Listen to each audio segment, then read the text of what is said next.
তো গাইস সব কিছু রেডি করার পর গোপুসোনার কাছে আমি এসেছি। গোপুসোনার জায়গাটা আমি ফুল দিয়ে সাজিয়েছি, ফুল দিয়ে মোমবাতি দিয়ে আজকে গোপুসোনার বার্থডে আমি সেলিব্রেশন করলাম। গোপুসোনা তো ঘরের ছেলের মতনই বলো, তাই আমার সন্তান যেরকম গোপুসোনা আমার কাছে তেমনই। তাই আমি আমার ঘরের সন্তানের যেভাবে আমি বার্থডে সেলিব্রেশন করি, আমার গোপুসোনারও সেরকম আমি বার্থডে সেলিব্রেশন করলাম। গোপুসোনার জন্য চকলেট, চিপস, লজেন্স, ট্রফি সব কিছুই এনেছি, বিস্কিটও এনেছি। তো গোপুসোনাকে আমি প্রথমে দেখো আশীর্বাদ করে আমি গোপুসোনাকে তাপ দিচ্ছি। তাপ দেওয়ার পরে এবার গোপুসোনাকে আমি মালপোয়া খাইয়ে দেবো, এক এক করে সব কিছুই দেবো। তারপর আমি চকলেট থালাটা গোপুসোনাকে দেবো।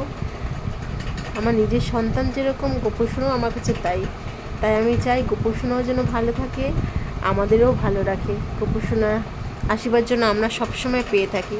তাই তোমরাও নিশ্চয়ই গোপুসোনার আজকে বার্থডে সেলিব্রেশন